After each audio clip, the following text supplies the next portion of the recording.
Ölürsem hayatımda istediğim bir tek şey var. Asla bu ülkeyi sevmiyor demesinler. Ben klasik bir kadere teslim olmak istemiyorum ve öldükten sonra değil, şimdi anlaşılmak istiyorum. Dünyada birçok ressam, yazar ve aydın öldükten sonra anlaşıldı. Eserleri, fikirleri onlar bu dünyayı terk ettikten sonra kıymetlendi. İşte Ahmet Kaya o türden bir sanatçıydı. Zor yaşadı, hiç boyun eğmedi ve memleket hasretiyle kırgın öldü. Peki Ahmet Kaya, Türkiye'yi özlediniz mi? Çok özledim tabii ki. Sorulacak sorun bu. Tabii ki özledim. Burası benim ülkem ya. Bu ülkede herkesin bir Ahmet Kaya'sı var. Kürtler ayrı, solcular ayrı, İslamcılar ayrı, hatta Mustafa Kemal'i öven sözleri nedeniyle çoğu Atatürkçüler onu ayrı bir yere koyar. Herkes kendine göre onu kalıplara sokmaya çalışır. Halbuki her insan gibi Ahmet Kaya'nın da endişeleri, kaygıları, sevinçleri, üzüntüleri, çelişkileri ve korkuları vardı. Tek farkı her şeye rağmen doğru bildiğinden vazgeçmiyordu. Ve çoğunluk gibi olanlar karşısında susamıyordu. Cesareti hep bir adım öndeydi. Hakkımda ne ferman çıkartılırsa çıkartırsın, Avrupa'dan ahkam kesmek kolaydır diyenlere şunu söyleyeyim. Ben bu ahkamı Türkiye'de kestim, Avrupa'da değil. Şimdiye kadar Ahmet Kaya hakkında çok şey söylendi, çok şey konuşuldu. Ancak bir de hiç dillendirilmeyen yönleri, ilginç anıları vardı. Bazılarını belki ilk defa duyacaksınız, bazılarına çok şaşıracaksınız. İşte bu çalışmamızda bunları derlemeye çalıştık. Vay canım benim, canım Mahmut abi benim. Senden önce öleceğim için çok üzülüyorum. Ahmet Kaya'nın müzikal yeteneği doğuştandı. Ailesinden birçok kişi müzikle uğraşıyordu. Onlardan biri de ağabeyi Mustafa Kaya'ydı. Malatya'da grubu bulunan ağabeyinin yanına gidip sık sık bağlama çalardı. 1966 yılında ise daha 9 yaşındayken ilk defa sahneye çıktı. O dönem 1 Mayıs yerine kutlanan Çalışanlar Bayramı'nda çaldı, söyledi. Ancak Ahmet Kaya'nın müzik yeteneğinin olması o zamanlar pek bir şey ifade etmiyordu. Hayatta kalma savaşı vardı Kaya ailesinin. Malatya'dan İstanbul'a göç etmişlerdi. Ekmek derdindeydiler. Sonradan çok sevdiği İstanbul'u ilk yıllarda soğuk bulmuştu Ahmet Kaya. Almanya'daki dayısının yanına gitti. 1,5 sene Köln'de yaşadı ancak orada da yapamadı. Tekrar ailesinin yanına döndü. Bu kapandan işte Koca Mustafa Paşa'ya yürüyorum ya. Cebimde 90 lira otobüs bilet parası yok. İlk parasını seyyar satıcılıktan kazandı. O günlerde devrimcilerle tanıştı. Birkaç yıl sonra ilk cezaevi deneyimini yaşadı. 1977 yılında Nazım Hikmet Anma Gecesi'nde okuduğu şiir, şarkı ve konuşma nedeniyle Sağmalcılar'da 5 ay hapis yattı. 30 yıl boyunca bir dürüm soğan içine atılmış bir lahmacunu dürmeye hasret yaşadım ben. Cezaevinden çıkar çıkmaz askere alındı. Ordu evinde bağlama çalarak bitirdi askerliğini. 1979 yılında ilk evliliğini yaptı. Çiğdem adında bir kızı oldu. 80'li yıllarda işsizlik, siyasi kaos onun hayatını da alt üst etti. Eşinden ayrıldı, babasını kaybetti. Baba bugün... O dönemin arabesk yıldızı Ferdi Tayfur'la yolu kesişti. Kısa bir süre grubunda bağlama çaldı. O günlerde yeraltı dünyasının ünlü kabadayısı Kürt İdris'le tanıştı. Oğluna bağlama dersi vermeye başladı. Filmleri aratmayan bir olayın ortasında buldu kendisini. Kürt İdris'in yazıhanesini basan polislerin bulduğu ruhsatsız silahın suçunu üstlendi. 3 ay hapis yattı. Yani meraklısına duyurulur. Benim kefenim arka cebimde duruyor. Cezaevinde protest müzik yapan Hasan Hüseyin Demirel'le tanıştı. Hayatının seyri değişti. Artık kararını vermişti. Müzik yapacağı tek şeydi. Cezaevinden çıktıktan sonra 1985'te ilk albümünü yaptı. Arkasından davalar, yasaklar geldi. Şarkı sözleri yüzünden kasetleri için toplatma kararı çıkarıldı. Çok uzakta ne var diyor ya. Çok uzakta öyle bir yer var. Ne var diyor. Sosyalizm var yoksa diye hakim bana uzakta diyor. Ahmet Kaya'yı geniş kitlelere ulaştıran şarkıysa Şafak türküsüydü. Darbe rejimi nedeniyle hemen herkesin cezaevlerinde bir yakını, dostu, tanıdığı vardı. O şarkı işte tüm o kitlelerin sesi oldu. Yazan kişi ise o dönem cezaevinde olan ve idamla yargılanan şair Nevzat Çelik'ti. o da bu sayede tanındı. Nevzat Çelik, Ahmet Kaya'nın milyonlara ulaştırdığı şiirinin bestelenmiş halini ancak kaset çıktıktan 1,5 yıl sonra cezaevine bir teyp alınınca dinleyebildi. 1,5 yıl sonra cezaevine bir teyp alma hakkımız oluşmuştu bir açlık grevinin arkasında. O zaman dinleyebilmiştim. Devrimci bir stardı artık. Ancak Ahmet Kaya takiye yapmadı. Duruma, düzene göre davranmayı bilmiyordu. Ne hissediyorsa, ne düşünüyorsa onu söylüyordu. Bu yüzden her kaset sonrası ikinci durağı mahkemeler oluyordu. Baş kaldırıyorum kaseti sonrası hakkında dava açılan Ahmet Kaya duruşma sonrası devlete mi baş kaldırıyorsun diye soran gazetecilere baş kaldırmayayım da kıç mı kaldırayım dedi. İşte bu delikanlı üslubu onu daha çok sevdiriyordu. Allah sonumuzu hayır ha. Vallahi. Kasetleri toplatılıyor, hakkında davalar açılıyordu. Ancak bu durum halkın nezdinde Ahmet Kaya'nın itibarını hiç zedelemedi. Ülkenin hemen her şehrinde konser veriyor, büyük kitleleri bir araya getiriyordu. Halk ona hiçbir zaman bölücü, sakıncalı muamelesi yapmadı. En çok da Batı ve İç Anadolu'da konserler veriyordu. Ben bu ülkede yaşayıp da başım belada olmuyor adam demem.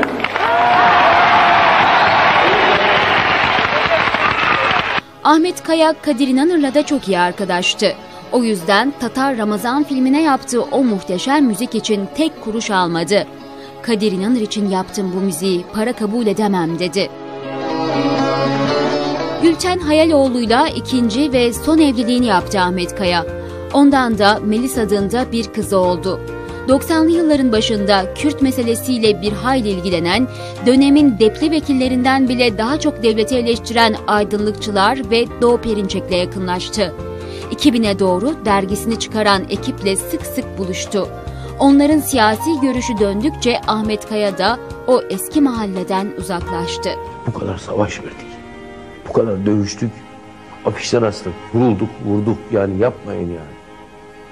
Nasıl insanlar bu kadar değişebilir? Nasıl bu kadar kötü olabilir? 90'lı yıllar Ahmet Kaya'nın hayatının belki de para şöhret bakımından en rahat zamanıdır. Arabası iyi bir mühitte evi oldu. Kliplerini Sinan Çetin çekti ve ilk defa bir televizyon programı yaptı. Ahmet abinin vapuru bir döneme damgasını vurdu. O dönem şarkılarına kayınbiraderi Yusuf Hayaloğlu'nun yazdığı şiirler damgasını vurdu.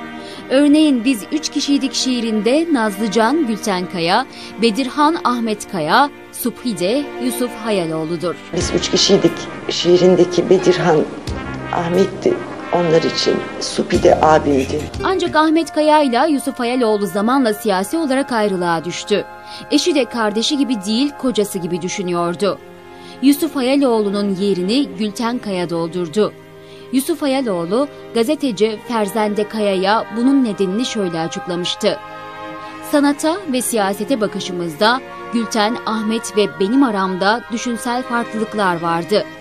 Söz gelimi Tuncelili olmak başkaydı, Tuncelilik şovenizmi başkaydı. Kürt doğmak başkaydı, Kürtçü davranmak başkaydı. Alevi kökenli olmak başkaydı, Alevici olmak başkaydı. Sol düşünmek başkaydı, solculuk yapmak başkaydı. Allah'a inanmak başkaydı, şeriatçı olmak başkaydı. Ben hiçbir zaman cı olmayı hissetmedim ve olmadım da. Türkiye solunun belli bir kesimi bana karşı, Türkiye sağı zaten tümden karşı. Anlamadım gitti. Şimdi peki ben neyim diye düşünmeye başladım. Ya ben sağcı mıyım, solcu muyum? Sağcılar beni sevmiyor, solcular da sevmiyor. Peki bu konser salonuna gelen insanlar kimler? 10 binlerce, 100 binlerce. Peki bu kaset neden 2 milyon tane satıyor? 90'lı yıllarda Ahmet Kaya sadece Kürtlerin, solcuların değil, dindarların da hakkını savunuyordu. Bugün sarayda verilen davetleri kaçırmayan o ünlülerin hiçbiri o gün ortada yoktu. Ancak Ahmet Kaya 28 Şubat günlerinde inanca saygı, düşünceye özgürlük konserleri verdi. Başörtüsü yasakları için o dönem en aykırı İslamcıların bile söylemeye cesaret edemediği konuşmalar yaptı. İnanca saygı, düşünceye özgürlük. Gerçek budur. Sistemler ve koşullar ne olursa olsun benim annemin kafasındaki türbanı kimse çıkartamaz. Sadece bununla kalmadı. Erdoğan'ın şiir yüzünden cezalandırılmasına da karşı çıktı. Fikirler hapsedilemez dedi. Pınarhisar'a gitmeden önce Erdoğan için verilen konsere katıldı, şarkı söyledi, destek verdi. Şarkı söyleyenlerin ve şiir okuyan insanların tutuklanmadığı, tutuklanmayacağı cumhuriyetlerde bir daha görüşmek üzere diyorum. Kazlıçeşme'dir orası. Evet. Buraya geldi. Sanatını icra ederken mesajları da en güzel şekliyle verdi. Yeme içme sevdası yüzünden sürekli rahatsızlanır, hastaneye kaldırılırdı. Hayvanları sever, iyi fıkra anlatır, iyi bir aşçıydı. Stüdyosunda devamlı çiğ köfte yapardı. Müzisyen arkadaşı Osman İşmen, onun bu sevdasının etrafındaki herkese nasıl bulaştığını şöyle anlatır. Devlet 2 özel harekatçı polisi koruması olarak görevlendirmişti. İkisi de çifte silahlı profesyonellerdi. 2 ay sonra biri önlük takmış mutfakta soğan soyuyor, diğeri de çiğ köfte yoğuruyordu. Adamların hayatı kaydı Ahmet'in sayesinde. Çünkü hakim olan kültür zaten çiğ köfte ve arabesk kültürü bizim ülkemizde. Ayrıca ben kendim Avrupalı bir insan olarak değil, Orta Doğulu bir insan olarak görüyorum. Ahmet Kaya'nın pek bilinmeyen bir yönü ise şakacılığı ve mizahı sevmesiydi. Arkadaşlarına sık sık şakalar yapardı. Cevat Korkmaz adında Harika Avcı'yı çok seven bir arkadaşı vardı. Ahmet Kaya her fırsatta "Ben tanırım, iyi kızdır, tanıştırırım" diyordu. Bir gün Cevat Korkmaz'a telefon eder. "Akşam Harika Avcı bize gelecek, sen de gel, tanışmış olursun" der. Süslenip püslenen Korkmaz soluğu Kaya'nın evinde alır. Kapıyı gülümseyerek açan Ahmet Kaya, Cevat Korkmaz'a bir sürpriz hazırlamıştır. Onu salonda oturan konuğunun yanına götürür. "Cevat kardeşim, işte o çok beğendiğin sanatçı Akrep Nalan" der. Herkesi bir gülme alır. Harika Avcı diye gelip Akrep Nalan'la tanışır arkadaşı. Ahmet Kaya gibi abisi Mustafa Kaya da sanatçıydı. Birçok albüm çıkardı ve sesleri inanılmaz bir şekilde birbirine benziyordu. Ancak Ahmet Kaya şöhretin zirvesine çıktıkça Mustafa Kaya daha geri planda kaldı. Başını göğsüme sakla sevdiğim. Kardeşim, onunla gurur duyuyorum. Ben hiçbir zaman Ahmet'in adıyla bir yere gelmek istemiyorum. Ahmet Kaya'nın 1999'da Magazin Gazetecileri Gecesi'nde yaptığı konuşmaysa hayatını değiştirdi. Linç edilmek istendi, saldırıya uğradı. Askerden kaçmak için hile yapanlar ona karşı bir anda büyük vatansever olmuştu. Önümüzdeki kasette Kürt asıllı olduğum için Kürtçe bir şarkı yapıyorum. Ben bütün sanatçı arkadaşlarımı "Bir başkadır benim memleketimi" söylemesi için bu sahneye davet ediyorum efendim.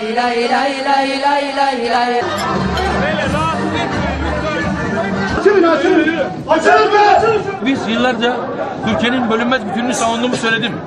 Binlerce yılda bölünmeyeceğini savunuyorum ama Kürt realitesini sahiplenmek ve kabul etmek zorundadır bu ülke. Bunu söylüyorum, bu kadar. Sadece o gece yapılanlarla kalmadı. Daha sonraki 3 ay boyunca gazete köşelerinde, manşetlerde yapılmayan hakaret, atılmayan iftira kalmadı kendisine. Davalar açıldı. Her gün mahkemelerdeydi. Onlara verdiği cevaplarsa özellikle yayımlanmıyordu. Bir sürü şeyler yazıldı, çizildi. Aslı olan ya da olmayan. Ama ben kendimi ifade etme imkanı bulamadım bugüne kadar. Yani kendimi savunma imkanı bulamadım. Merkez her yerde her şeyi söyledi ama çıkıp kendimi anlatabileceğim ne bir kanal, ne doğru dürüst gerçekten inandığım bir gazetecilik ilişkileri, gerçekten bunları yaşamadım. Çünkü söylediklerimin çok tersine şeyler yazdılar. O gün onu hedef gösteren Ertuğrul Özkök gibi sanatçılar daha sonra mezarına gidip günah çıkarttı. Eşi bunu duyunca çok sinirlendi. Üzerindeki bütün çiçekleri attım. Temizledim ve üzerine bembeyaz güller koydum. Ahmet Kaya olayında tek özür dileyen kişi ise Serdar Ortaç oldu. Belki de Ahmet Kaya hayranlarının sürekli kendisine tepki göstermesinden dolayı mecbur oldu. Ancak yine de o gecenin linç korosundaki diğer ünlülere göre daha mert davrandı. Arkadaşlar bir 5 dakika ayrılacağız çünkü öküz gibi taşlar geliyor, o yüzden. Belki de o zamanın verdiği gençlikle insanları provoke etmiş olabilirim. Bunun için de binlerce kez özür diledim, halen de diliyorum. Orada özür dilemesi gereken en son kişi benim. Basın, medya, oradaki sanatçılar. Allah belamı versin, şuradan ölüm çıksın eğer rahmetliye. En ufak bir şey. Ben çok iyi hatırlıyorum onu. O gece Ahmet Kaya'yı 3 kişi ve garsonlar korudu yalnızca. Sanatçı Mehmet Aslantu, gazeteci Savaş Ay ve dönemin MGD Başkanı Nurettin Soydan. Bu görüntülerde var. Birinin Ahmet Kaya'ya doğru son süre giderken ben bizzat kendim önledim. Aldım mutfağa soktum onu. Yani ne yapmaya çalışıyorsun? Şimdilerde Ahmet Kaya'ya yapılanlar bana yapılıyor diyen Yavuz Bingöl ile aralarında geçen son olaysa tam ibretliktir. Bingöl'ün kendi anlatımına göre Paris'e geldiğini öğrenen Ahmet Kaya bir dost yüzüne hasrettir. Yavuz Bingöl'ün oturduğu restorana telefon açar. Yavuz, evim yakın, istersen gel biraz konuşalım der. Ancak Yavuz Bingöl korkup gitmez. Ahmet Kaya o zor günlerinde yanında olmayan, hatta bir selamı bile esirgeyen bazı sanatçı dostlarına kırgındı. Ancak İbrahim Tatlıses'le Mahsun Kırmızıgül'e bu konuda ayrı bir parantez açıyordu. Kürt olmalarına rağmen Kürtçe şarkı istediği için linç edilip hedef gösterilirken bir selamlarını bile esirgemelerine çok kızmıştı. Türkiye'nin devletleşmiş Kürtleri, İbrahim Tatlısesleri, Mahsun Kırmızıgül'leri varsa Kürtlerin de Ahmet Kaya'sı var. Bu böyle bir...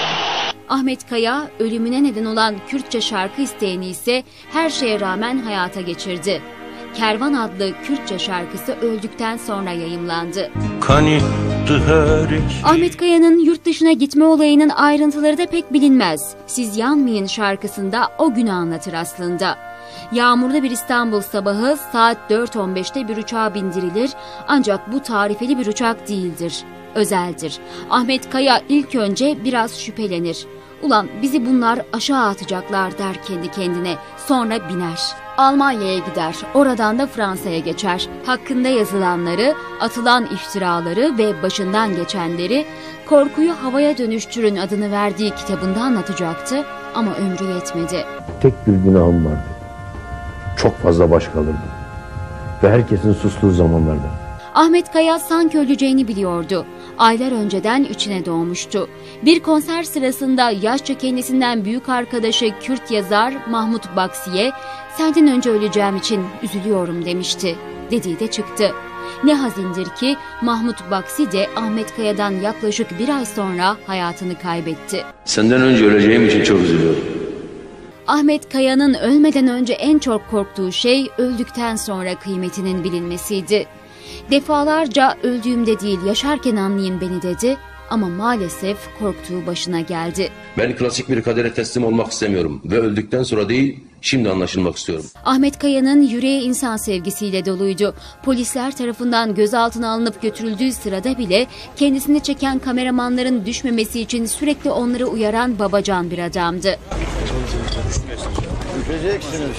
Aradan geçen onca zamana rağmen bir de hala Ahmet Kaya'nın yaşadığına inanan, aklezyan komple teorileri ortaya atan çok sayıda kişi var. İşte bu yüzden arkadaşı Ferhat Tunç yıllar önce onun son görüntülerini paylaşıp buna son vermek istemişti. Ahmet Kaya bugün aradan geçen zamana rağmen hala ülkenin gündeminde. Tıpkı Paris'te mezarlıkta birlikte yattığı ve neredeyse aynı kaderi yaşadığı Yılmaz Güney gibi. Evet, Yılmaz Güney ile kaderleri de yattıkları toprak da aynı oldu. Dili sert, tavrı aykırı, şarkıları hep birilerini rahatsız ediyordu. Buna bir de Kürtçe şarkı isteği eklenince o çok sevdiği memleketi ona dar geldi. Bir daha dönmemek üzere gitmek zorunda kaldı. Ve şimdi ölümünün üzerinden yıllar geçti. Ancak ne şöhreti bitti ne de gündemden düştü.